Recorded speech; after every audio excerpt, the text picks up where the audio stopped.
खबर है, झारखंड के मुख्यमंत्री श्री हेमंत सोरेन को एक बार फिर से मिली जान से मारने की धमकी। दोस्तों, झारखंड के मुख्यमंत्री हेमंत सोरेन को एक बार फिर से जान से मारने की धमकी मिली है। आपको बता दें कि मुख्यमंत्री हेमंत सोरेन की बढ़ती हुई लोकप्रियता से बौखलाए अपराधियों ने उन्हें निशाने पर ले रखा है। जी हां, आपको बता दें कि पिछले 4 जनवरी को राजधानी के किशोरगंज चौक पर मुख्यमंत्री के काफिले पर हमले के बाद 5 जनवरी को उन्हें एक बेनामी ईमेल भेजकर जान से मारने की धमकी मिली है।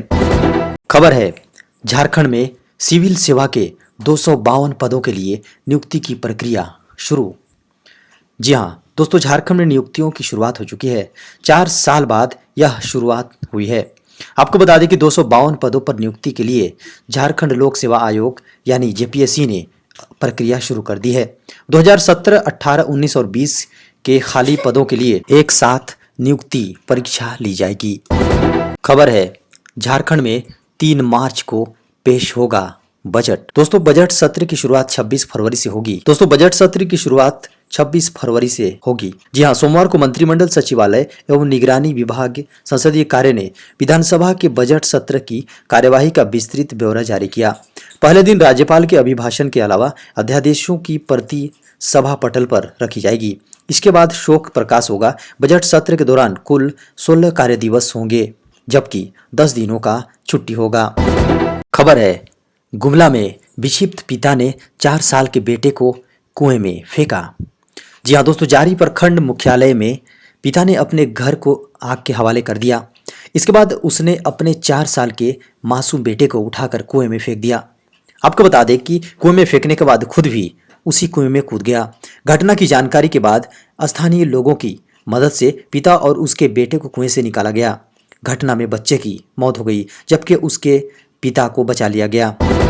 खबर है, कर्मचारियों को मोदी सरकार देने जा रही है बड़ा तोहफा। सप्ताह में सिर्फ 4 दिन करेंगे काम। दोस्तों, केंद्र की नरेंद्र मोदी सरकार आने वाले 1 अप्रैल से कर्मचारियों के हितों से जुड़ा एक बड़ा निर्णय लेने जा रही है। केंद्र सरकार के इस फैसले से 1 अप्रैल 2021 के बाद आपकी पीएफ ग्रेच्युटी, आपके ड्यूटी आवर्स में बड़ा बदलाव देखने को मिल सकता है। जी हाँ, खबरों को माने तो एक तरफ जहां आपकी ग्रेच्युटी भविष्य निधि पीएफ मद में बढ़ोतरी होगी, वहीं हाथ में आने वाला पैसा घटेगी।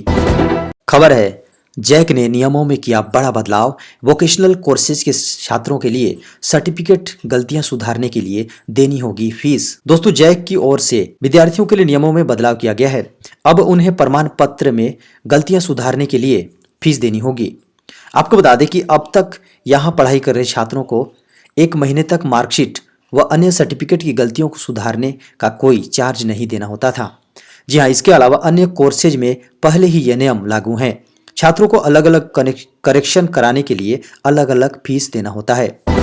खबर है, झारखंड में होने वाले टेट की परीक्षाओं के पैटर्न में होगा बड़ा बदलाव। दोस्तों, राष्ट्रीय शिक्षा नीति के अनुसार शिक्षक पात्रता परीक्षा में बदलाव किया जाएगा। इसे लेकर राष्ट्रीय अध्यापक शिक्षा परिषद ने झारखंड सहित विभिन्न राज्यों से पहले से आयोजित की गई शिक्षक पात्रता परीक्षाओं की जानकारी 15 जनवरी तक मांगी है। आपको बता दें कि झारखंड में अब तक शिक्षक पात्रता परीक्षा 2 बार हो चुकी है। खबर है, बोकारो जिले में बनेगा इंटरनेशनल क्रिकेट स्टेडियम। दोस्तों, झारखंड में रांची व जमशेदपुर के बाद बोकारो में तीसरा अंतर्राष्ट्रीय क्रिकेट स्टेडियम बनाया जाएगा। केंद्रीय इस्पात मंत्रालय व सेल बोर्ड ने बोकारो में अंतर्राष्ट्रीय क्रिकेट स्टेडियम के निर्माण के लिए जेएससीए को जमीन आवंटन संबंधी सैद्धांतिक मंजूरी दे दी है। सेल बोर्ड में कुछ अन्य औपचारिकता की प्रक्रिया अभी चल रही है, जो जल्द ही पूरी हो जाएगी। खबर है, घर का रेंट चुकाने पर मिलेंगे 1000 रुपये। पेटीएम ने शुरू किया नया फीचर। दोस्तों, पेटीएम ने एक नया फीचर शुरू किया है, जिसके तहत घर का किराया चुकाने पर आपको 1000 रुपये दिए जाएंगे। अगर आपके पास डेबिट कार्ड के अलावा कोई क्रेडिट कार्ड भी है, तो आप अपने मकान का किराया पेटीएम के जरिए दे सकेंगे। पेटीएम ने अपने रेंट पेमेंट फीचर का विस्तार किया है, यानी क्रेडिट कार्ड के जरिए सीधे मकान मालिक के बैंक अकाउंट में रेंट देने की सुविधा शुरू की है। खबर है, सरकार ने बदले नियम। अब इन लोगों को ही मिलेगा पीएम किसान सम्मान निधि योजना का लाभ। जी हाँ दोस्तों, सरकार ने स्पष्ट कर दिया है कि इस योजना का लाभ उन्हीं किसानों को दिया जाएगा जिनके नाम दाखिल खारिज यानी म्यूटेशन होगा। नए नियम के मुताबिक जिन लोगों ने अपने नाम से जमीन का दाखिल खारिज नहीं कराया है उन्हें इस योजना का लाभ नहीं मिलेगा। हालांकि सरकार ने साफ किया है कि इस नियम का असर पुराने लाभार्थियों पर नहीं पड़ेगा। आपको बता दें कि कुछ समय से इस योजना के तहत कई तरह की गड़बड़ियां सामने आई थी। इस पर रोक लगाने के लिए केंद्र सरकार ने इसके नियमों में बदलाव का फैसला किया है। इस योजना का लाभ लेने के लिए नए आवेदकों को अब आवेदन फॉर्म में अपनी जमीन के प्लॉट नंबर की भी जानकारी देनी होगी। खबर है, केंद्र सरकार ने माना पुरानी पेंशन व्यवस्था से जुड़ा कोर्ट का यह फैसला। दोस्तों, पुरानी पेंशन से जुड़े एक मामले को केंद्र सरकार ने अपनी मंजूरी दे दी है। यह मामला दिल्ली हाईकोर्ट में विचाराधीन था, लेकिन कोर्ट का फैसला आने के बाद अब इसे सरकार की भी मंजूरी मिल गई है। लोकसभा में एक संसद के सवाल के जवाब में सरकार ने यह जानकारी दी है। सरकार के इस कदम से बड़ी संख्या में केंद्र सरकार के कर्मचारियों को इसका लाभ मिलेगा। इस मामले में कई कर्मचारियों ने कोर्ट का रुख किया था। कई साल तक चली सुनवाई के बाद यह फैसला आया है। अब कर्मचारियों को पुरानी पेंशन व्यवस्था के तहत ही रिटायर होने पर पेंशन का लाभ मिलेगा। खबर है, और महंगा होगा पेट्रोल डीजल, क्रूड $61 के पार। दोस्तों, बड़ी खबर आ रही है। अंतर्राष्ट्रीय बाजार में कच्चे तेल की कीमतें लगातार बढ़ रही हैं। इसका असर घरेलू स्तर पर भी पेट्रोल और डीजल के भाव पर देखने को मिल रहा है। देश में पेट्रोल और डीजल का भाव अपने रिकॉर्ड अलग अलग शहरों में नॉर्मल पेट्रोल 98 रुपये प्रति लीटर और एक्स्ट्रा प्रीमियम पेट्रोल 100 रुपये प्रति लीटर के पार बिक रहा है। एक्सपर्ट का कहना है कि अगले एक महीने की बात करें तो ऐसी कई वजह हैं जिससे क्रूड के भाव में और तेजी आएगी। क्रूड आगे $65 प्रति बैरल तक पहुंच सकता है। ऐसे में पेट्रोल और डीजल के भाव में भी राहत मिलने की उम्मीद कम है। खबर है, सरकार नौकरी पेशा के कार्य के घंटों में कर सकती है बड़ा बदलाव। दोस्तों, केंद्र सरकार जल्द ही नौकरी पेशा लोगों को एक बड़ी खुशखबरी दे सकती है।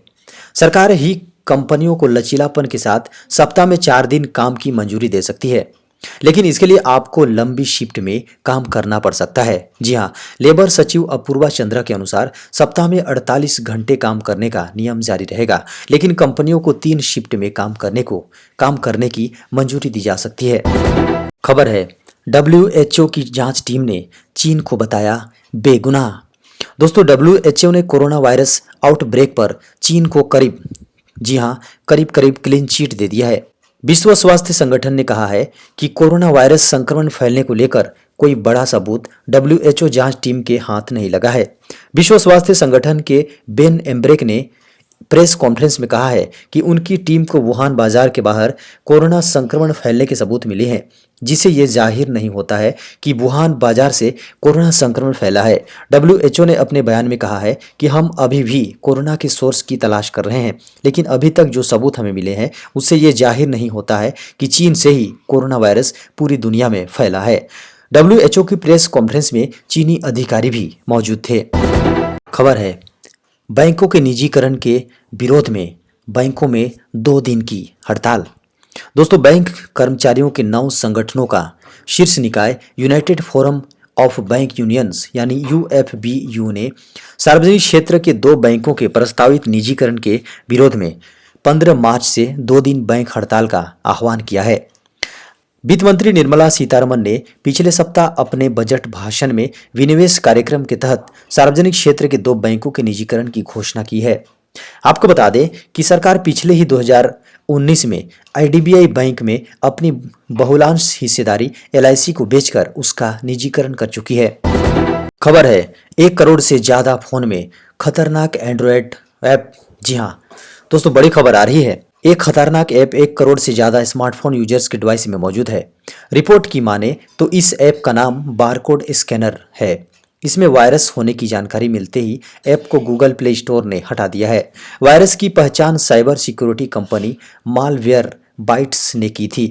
जी आपको जानकारी दे दें कि ऐप गूगल प्ले स्टोर पर सालों से मौजूद था। अब तक इसे 10 मिलियन यानी कि लगभग 1 करोड़ से ज़्यादा यूजर्स इंस्टॉल कर चुके थे। खबरों की माने तो यह डाउनलोड होने के बाद स्मार्टफोन के डिफ़ॉल्ट ब्राउजर में विज्ञापन दिखाता था।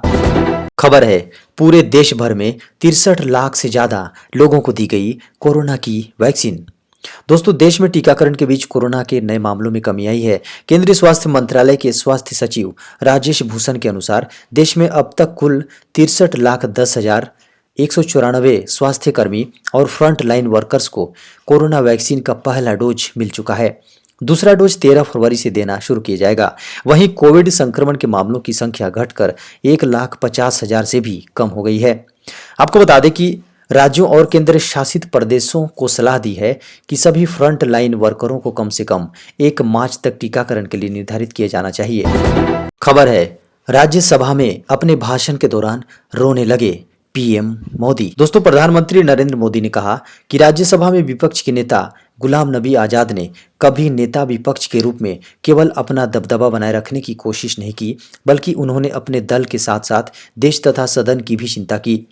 मोदी ने आजाद का उच्च सदन में कार्यकाल पूरा होने के मौके पर मंगलवार को अपने विदाई संबोधन में यह बात कही। उनकी रिटायरमेंट के मौके पर बोलते बोलते प्रधानमंत्री नरेंद्र मोदी रो पड़े। मोदी जब गुजरात के मुख्यमंत्री थे, उस वक्त जम्मू कश्मीर में गुजरात के यात्रियों पर आतंकी हमला हुआ था। मोदी ने उस वक्त का जिक्र करते हुए कहा कि उनके पास सबसे पहला फोन गुलाम नबी आजाद का आया। मोदी ने रूंधे गले से वह किस्सा सुनाया कि कैसे आजाद को गुजरात के लोगों की वैसी चिंता थी जैसी कोई अपने परिवार के लिए करता है। पीएम मोदी ने गुलाम नबी आजाद को संसद और देश के लिए किए गए योगदान की खातिर सैल्यूट किया।